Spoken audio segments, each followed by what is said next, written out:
شروع اللہ کے نام سے جو بڑا مہربان اور نہایت رحم کرنے والا ہے۔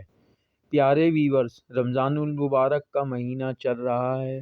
دہی ہر گھر کی ضرورت ہوتی ہے، تو آج میں آپ کو اس ریسیپی میں بتاؤں گا کہ آپ کیسے مزیدار گاڑھا میٹھا دہی کارن فلور کے ساتھ گھر میں خود تیار کر سکتے ہیں۔ تو ٹائم کو ضائع کیے بغیر چلتے ہیں اپنی ریسیپی کی طرف۔ پیارے ویورز، یہاں آپ دیکھ سکتے ہیں کہ میرے پاس 1 لیٹر دودھ ہے۔ دودھ فل فیٹ ہونا چاہیے، یہ ڈیری والا دودھ ہے۔ اگر آپ کے ایریے میں ملاوٹ والا دودھ ملتا ہے تو آپ نے پریشان نہیں ہونا، میں اس کا طریقہ بھی ویڈیو میں آگے چل کر بتاؤں گا، تو آپ کو ویڈیو کو پورا دیکھنا ہے۔ پیارے ویورز، اب فلیم کو آن کر لیتے ہیں اور دودھ کو بوائل کر لیتے ہیں۔ دودھ کو ابال آ چکا ہے۔ پیارے ویورز، اکثر لوگ دہی جماتے وقت ایک غلطی کرتے ہیں، اس کی وجہ سے دہی پانی چھوڑ دیتا ہے اور یہ گاڑھا نہیں جمتا۔ تو آج کی ویڈیو میں آپ کو وہ سیکریٹ بھی بتاؤں گا، آپ نے ویڈیو کو پورا آخر تک دیکھنا ہے۔ دودھ میں ابال آنے کے بعد اب اس میں 1 ٹی اسپون چینی ایڈ کریں گے اور اسے اچھی طرح مکس کر دیں گے۔ پیارے ویورز، آپ میری ویڈیو تو دیکھتے ہیں لیکن سبسکرائب کرنا بھول جاتے ہیں۔ آپ سے گزارش ہے کہ ویڈیو کو لائک اور چینل کو سبسکرائب کر دیا کریں۔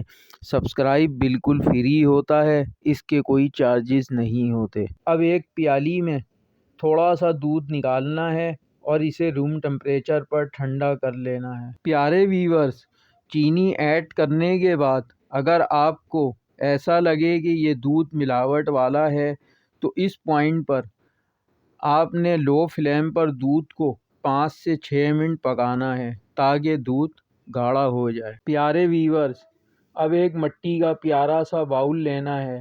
آپ بھی دہی جماتے وقت مٹی کا باؤل استعمال کریں، سردی ہو یا گرمی، مٹی کے باؤل میں دہی پرفیکٹ جمتا ہے۔ اب دودھ کو باؤل میں ڈال کر اسے اتنا ریز دینا ہے کہ دودھ نیم گرم رہ جائے۔ پیارے ویورز، اب دودھ کو چیک کر لیتے ہیں۔ اب اس طرح سے انگلی ڈالنی ہے اور 1 سے 10 تک گنتی گننی ہے۔ اب ہمارا دودھ دہی جمانے کے لیے ریڈی ہے۔ پیارے ویورز، جو ایک پیالی میں دودھ نکالا تھا اس میں 1 ٹیبل اسپون کارن فلور ایڈ کر دیں گے اور اسے اچھی طریقے سے مکس کر لیں گے۔ اب اسے دودھ میں اس طرح سے ایڈ کر دیں گے۔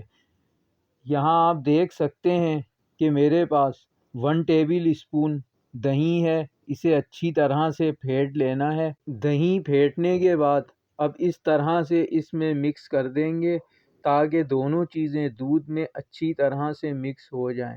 اب اسے کور کر دیں گے اور 6 سے 7 گھنٹے کچن میں ہی جمنے کے لیے چھوڑ دیں گے۔ پیارے ویورز، 6 گھنٹے کے بعد آپ دیکھ سکتے ہیں ہمارا دہی بن کر تیار ہے۔ میں آپ کو چیک بھی کرا دوں کہ اس میں پانی بالکل نہیں ہے اور یہ کتنا گاڑھا اور کریمی ہے۔ ویورز، اگر آپ چاہتے ہیں کہ میں اس طرح اور بھی مزید مزیدار ریسیپیز بناتا رہوں اور آپ کو میری ریسیپیز پسند آتی ہیں تو میرے چینل کو ضرور سبسکرائب کر دیا کریں اور بیل آئیکن کو پریس کر کے نوٹیفیکیشن آل کر دیا کریں تاکہ میری ہر نئی آنے والی ویڈیو آپ تک پہنچ سکے۔ اور میری ویڈیو کو لائک کریں، شیئر کریں اور دوستوں کے ساتھ زیادہ سے زیادہ شیئر کریں اور کمنٹ باکس میں ضرور بتائیں کہ آپ کو میری یہ ریسیپی کیسی لگی، اور آپ سے گزارش ہے دعاؤں میں یاد رکھیں۔ جزاک اللہ۔